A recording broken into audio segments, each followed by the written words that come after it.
네, 오늘 2부는 한정의 더불어민주당 신임 정책위 의장과 함께하겠습니다. 어서 오세요. 네, 안녕하세요. 한정입니다. 오늘 본론 들어가기 전에 이걸 안 여쭤볼 수가 없는데 김건희 씨가 구속됐습니다. 네, 구속됐습니다. 어떻게 평가하십니까? 뭐 지연된 정인데 그나마 사필기정이다. 근데 약간 밤새 조금 불안감이 없었던 것은 아닙니다. 불안감이 혹시 기각될까 봐? 혹시 그럴까 봐. 세상 일이라는 게 뭐 너무 상식적으로 보면 구속되는 게 당연하고 증거인멸 정황도 너무 많고 하기 때문에 그런데 이게 약간은 뭐 혹시 모르겠습니다. 법원이 부부를 초유에 한꺼번에 구속하는 사례가 어딨냐부터 시작해서 혹시 막 이상한 판단을 하면 어떡하나. 아니, 워낙 우리가 지난 뭐 한 그렇죠. 3년 동안 이상한 일을 너무 많이 봐가지고요. 특히 12월 3일 이후에는 그 상상 이상의 일들이 워낙 많기 때문에 어떤 일이 일어나도 이상하지 않다. 근데 이번의 법원의 판단도 보면 상식적으로 판단을 해 주셨구나라는 생각이 들어서. 궁금해요. 예. 좀 시간 지난 다음에 역사에 전직 대통령 부부의 동시구속이 어떻게 기술이 될지가 정말 궁금합니다. 그렇지 않나요? 근데 이제 김건희 씨 이렇게 보면 뭐 목걸이 받고 시계 받고 파우치도 받고 뭐 받고 때로 마음에 안 들면 바꿔서 다른 걸로 쓰기도 하고 공천도 개입하고 인사도 개입하고 고속도로 노선도 바꾸고 와 그걸 하면서 이게 아무 일이 일어나지 않을 거라고 생각했겠죠? 본인들은? 아니 화무심이롱이라고 했다잖아요. 꽃이 떨어졌다고. 넘어가겠습니다. 네. 본론 넘어가야 될 텐데요. 지금 그 정책위 의장을 두 번째 맡으시는 거잖아요. 네, 제가 2020년 예. 그때 전공의 파업 때 그때 정책위장해서 전공의 파업 종결하고 한 적이 있죠. 이미 한 번 하셨는데 또 제안을 하는 게 하고 싶으셨습니까? 어떠셨어요? 아닙니다. 그래서 전화 받자마자 제가 혹시 정청래 대표가 제가 정책위 의장을 한 걸 모르고 나한테 제안을 하나 싶어서 나 그거 했었는데 그랬더니 뭐래요? 그랬더니 본인이 이제 여러 가지 고민을 좀 했었노라고 고민을 했고 지금은 우리가 뭐 어찌 보면 이런 거죠. 다시 테스트하고 이럴 시간이 아니어서 1년 차 굉장히 중요하고 이렇지 않습니까? 그러니까 바로 그냥 즉각적으로 진행이 돼야 되는 상황. 그래서 오히려 이제 한번 경험이 있어서 내공이 있는 분이 필요하다. 뭐 이렇게 봤던 건가요? 일단 집권 여당일 때 해봤으니까 여당은 어떻게 돌아가야 한다라고 하는 걸 잘할 거다. 제가 이제 야당 모드는 충실하거든요. 워낙 험한 일을 많이 겪었기 때문에. 장관직도 하셨잖아요. 예, 뭐 그런 것까지 감안해서 뭐 장관 했을 때 평도 괜찮았더라. 뭐 이러면서. 그리고 당정대 잘 조율하고 한마음 돼가지고 민생 회복하고 지금 뭐 국민들은 사실 지난 3년 거기다 12월 이후 일어난 것들이 뭐 뭐지라고 하는 상태일 텐데 잘 회복시키는 게 중요한데 그러려면 당의 역할이 정말 중요하다. 그렇죠. 근데 일단 하자 뭐 이런. 일단 지금 발등에 그 떨어진 불이 이제 주식 양도세 대주주 기준이잖아요. 네. 근데 일단 지금 보도를 보면 50억 이걸 그대로 유지해야 된다는 의견을 정부에 전달했다는 보도가 맞습니까? 정부에는 뭐 그렇게 전달을 했습니다. 근데 지금 그러니까 바꾸지 않았으면 좋겠다. 10억으로 이제 변경은 안 하고 그대로 갔으면 좋겠다. 근데 어제 지금 그 정부 쪽에서 나온 이야기를 보면 10억 이거 지금 아직 변함없다. 정부 측은 세제 개편안에 들어가 있고 지금 세제 개편안에 대한 의견 조회는 아마 8월 14일인가까지 받는 것으로 되어 있을 겁니다. 네, 대체적으로. 그러니까 전 국민에게 열어놓고 의견을 듣는 거기 때문에 아직은 그럼 그 멘트는 아직 그 기간이 끝나지 않았기 때문에 나온 멘트 이렇게 이해를 해야 되는 거예요? 기간이 끝나고 나면 이제 각 여러 다양한 의견들을 좀 받아서 정리도 하고 그때부터 이제 협의를 본격적으로 해야 되는 거 아니냐.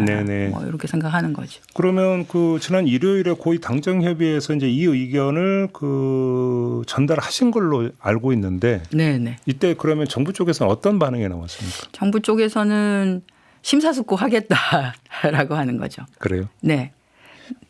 저희는 이제 그것에 고민이 없었던 것은 아닙니다. 왜냐하면 당내에서도 굉장히 다양한 의견이 있고요. 다양한 의견이 있고 우리가 코스피 이렇게 보면 이제 주식시장에서 열심히 하시는 개미들은 뭐 니케이 지수도 보기도 하고 나스닥도 보고 막 이렇게 하는데 우리 주식시장은 왜 이렇지라고 하는데 지금 이제 일본의 주식시장을 보면 한창 안 좋았을 때 잘 나갔을 때 80년대 이때 막 거의 4만까지 치다가 4만까지 가다가 잃어버린 30년으로 쭉 내려와서 네. 10,000포인트 밑으로까지 떨어졌다가 네. 예, 그러다가 2010년경에 아베노믹스 시작되면서 그때 지배구조 개편을 했습니다. 지배구조 개선을 시장을 아주 강력하게 하면서 지수가 쭉 계속 우상향으로 해서 지금 다시 4만을 찍고 있는. 그러니까 같은 기간으로 보면 일본은 10,000에서 한 4만 정도까지 올라갔다고 보는 거고요. 그러니까 네. 2010년대 초반부터 해서 2025년 현재까지. 우리는 이제 그렇지 않은 거죠. 예, 우리는 왜 이런가를 보면 이제 일본하고 우리가 좀 다른 게 일본은 그 잃어버린 30년에 부동산 시장 역시 버블 경제로 부동산 시장도 완전히 이제 무너졌습니다. 그러니까 자금들이 갈 만한 곳을 좀 찾기 위해 굉장히 노력을 했는데 그때 지배구조 개편이라고 하는 아주 대대적인 개선이 있었고 그래서 주식시장으로의 자금 유입을 좀 원활하게 하는데 그냥 일본 내의 뭐 개미들의 주식도 주식이지만 해외 투자자들이 굉장히 많이 들어왔습니다. 해외 투자자들이. 일본이 뭔가 변화가 있고 거기다가 이제 아베노믹스 이렇게 해서 기업들에 대한 성장 전략 이런 것들도 막 내세우고 하면서 그러니까 양쪽으로부터 자금 유입이 들어와서 기업들이 성장하는데 자본을 조달하는데 굉장히 도움이 많이 된 거거든요. 근데 우리는 지금 지배구조 개편이라고 하는 큰 축 하나를 손을 대고는 있는데 대한민국은 부동산 시장이 굉장히 비정상적으로 그러니까 예를 들어서 그 투자든지 재산 축적은 제 1호가 부동산 아닙니까? 그러니까 너무 비정상화되어 있습니다. 그쪽으로 너무 많은 돈이 가 있는 것이 사실이어서 이 불균형적인 구조를 구조적으로 조금 개선해내지 않으면 양극화를 줄이거나 우리 사회 갈등 구조를 줄이는데도 굉장히 좀 쉽지 않고 결과적으로 국가가 우리가 성장을 하는데도 성장 전략을 피는데도 상당히 많은 돈이 여전히 부동산 시장에 있다라고 하는 것이 굉장히 좀 도움이 되지 않거든요. 그러니까 그 부동산 시장으로 몰려가 있고 또는 몰리려고 하는 그 자금을 어떻게 하면 조금 더 건강하게 이 자본시장 쪽으로 오게 할 것이냐라고 하면 뭐 대주주 요건이라고 하는 것들을 이렇게 타이트하게 10억 이렇게 내리는 게 알겠습니다. 결국 좋은 시그널은 아닐 거다 이렇게 보는 거죠. 저희가 이 문제 관련해서 그러니까 주식 투자자 연합하고도 한번 인터뷰를 했는데 이 대주주 기준 말고 이 배당소득 분리과세 그건 좋은데 최고세율이 너무 높다. 이런 주장은 혹시 이것도 손보실 계획이십니까? 아니 그건 지금 현재는 뭐 그것은 검토 단계에 있지 않습니다. 왜냐하면 배당소득 분리과세나 이런 것들은 다 세법 관련한 사항이어서 결국은 국회에서 논의를 하게 됩니다. 그러면 뭐 다양한 의견들 저희가 다 듣고 검토하고 그리고 정확하게 정말 계산도 좀 해보고 이렇게 하는 시간이 충분히 있기 때문에 그것은 여유가 있다는 말씀 드리고요. 다만 이제 그 양도소득세는 시행령으로만 해서 정리가 되는 부분이어서 조금 빠르게 의견들이 정리되는 것이 좋지 않을까?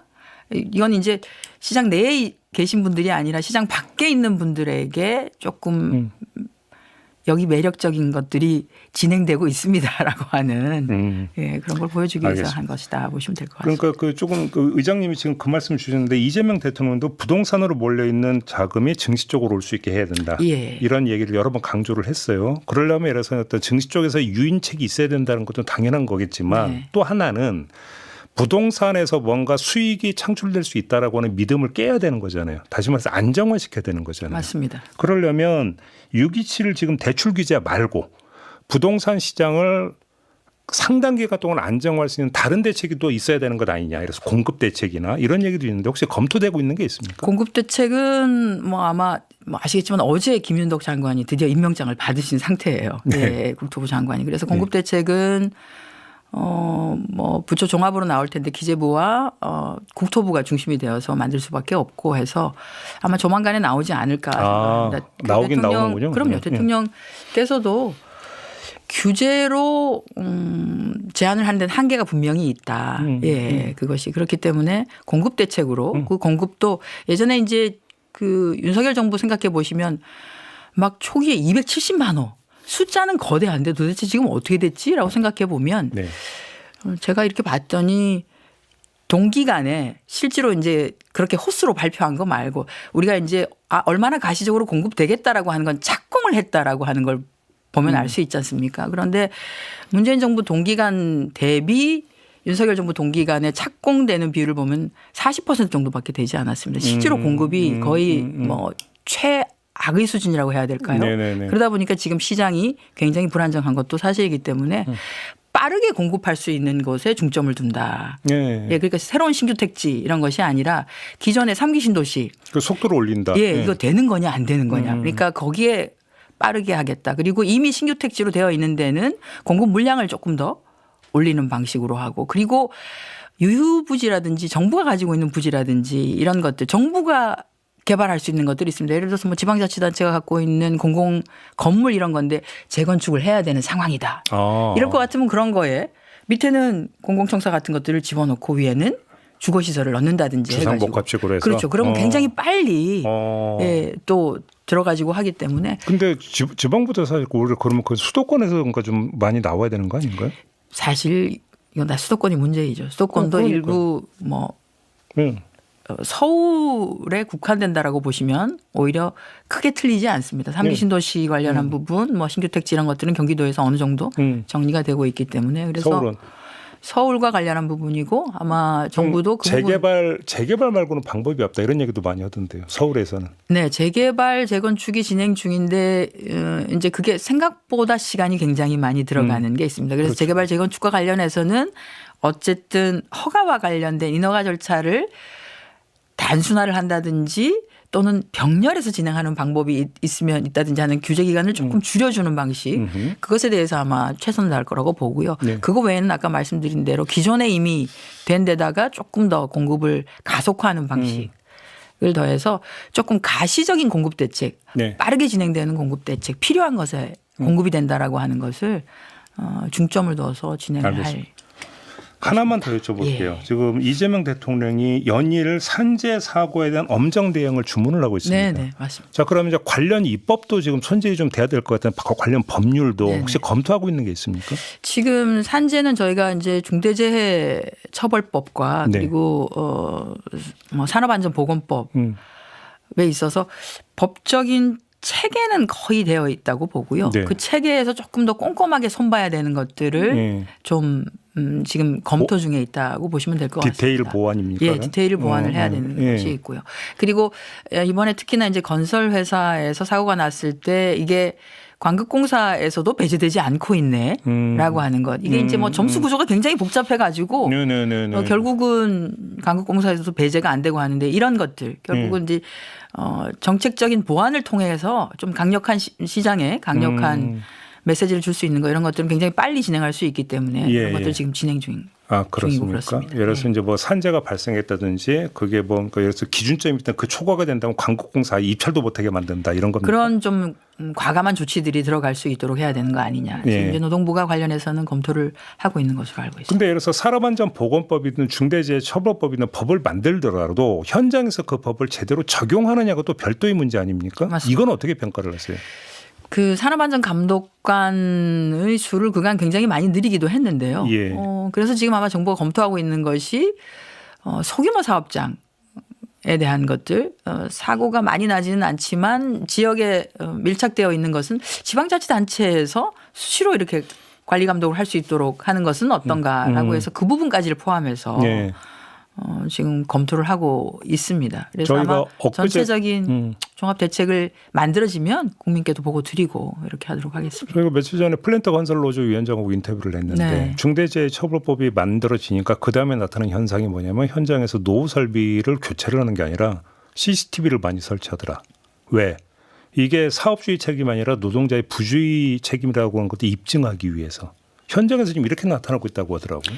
그런 것도 필요하겠죠. 왜냐하면 사고가 나고 나면 도대체 사고가 어떻게 해서 발생했는지에 대한 것들을 지금 조금 철저하게 다뤄야 될 필요도 있고 하기 때문에 CCTV를 설치하고 하는 것 것도 필요하지만 CCTV와 더불어서 근본적인 안전을 확보하기 위한 그러니까 그 얘기인 거죠. 설비 보완 이런 것들은 우선적으로 들어가야 되겠죠. 그러니까요. 그렇다라고 하면 현장 노동자들이 불안해하지는 않겠죠. 그래서 그러니까요. 그런 것들은 당연히 저희가 이제 건설공사가 있거나 하게 되면 되게 산업안전보건비라고 하는 것, 그러니까 공사 비용의 특정 퍼센테이지를 이거는 산업안전보건 쪽으로 쓰세요라고 하는 게 들어가도록 되어 있습니다. 그게 실효성 있게 작동되고 있는지도 좀 볼 필요가 있을 것 같고요. 예. 어쩌면 이것도 연결이 될 수 있는 노란봉투법은 어떻게 지금 계획하고 계세요? 저희 이거 8월 안으로 처리하는 겁니까? 예, 그렇습니다. 그게 좀 되면 이게 이제 그 현장 안전도 사실은 하도급 문제에서 비롯되는 것도 되게 많잖아요. 노란봉투법이 만들어진다면 그 부분이 상당히 구조적으로 좀 개선이 가능하다고 기대하시는 겁니까? 일정 부분 저는 가능하다고 봅니다. 지금 산업안전보건법상의 이제 안전보건과 관련해서는 원청이 개입을 할 수도 있다. 이건 목숨과도 관련된 부분이니까 하청만 맡겨서 될 건 아니어서 원청이 개입할 수도 있다라고 하는 부분을 좀 여지를 열어놓기도 했었거든요. 네네. 그런데 이제 그것에 대해서 원청이 조금 저하는 게 있는 것도 사실입니다. 이걸 이렇게 하다 보면 실질적으로 우리가 노사관계가 되는 거 아니야라고 해서 이걸 해야 되는 건지 말아야 되는 건지 법상으로는 되어 있다고 하더라도 그거에 대한 불안감이 있는데 이번에 이제 노조법이 개정된다라고 하면 명확하게 오히려 산업안전 파트에 대해서는 요구도 좀 하고 그렇죠, 그렇죠. 저희가 이제 뭐 이런 거 봤습니다. 그러니까 그 안전모 또는 안전화 이런 것들이 하청업체 노동자의 경우에는 개인이 그것을 사서 회사에서 지급을 해주는 게 지급을 아니라 해주는 게 아니다 보니까 다 날가 떨어질 때까지 그냥 더 이상 안전을 확보할 수 없을 지경이 될 때까지 그것을 착용하고 있는 경우가 다수가 있는 거예요. 그래서 이런 것들까지 이렇게 너무 이제 원하청 관계가 복잡하게 되어 있다 보니까 이런데 특별히 뭐 다른 것보다도 이런 거에 우선해서 목숨과 관련된 안전과 관련된 부분과 우선해서는 협상이 좀 진행될 수 있도록 하는 것이 네네. 우리가 건강한 그렇죠. 노사문화와 더불어서 산업안전 부분의 건강함을 확보하기 위해서도 중요하다 이렇게. 알겠습니다. 자, 오늘 말씀 여기까지 듣겠습니다. 고맙습니다, 의장님. 네, 고맙습니다. 네, 한정혜 더불어민주당 정책위 의장과 함께했습니다.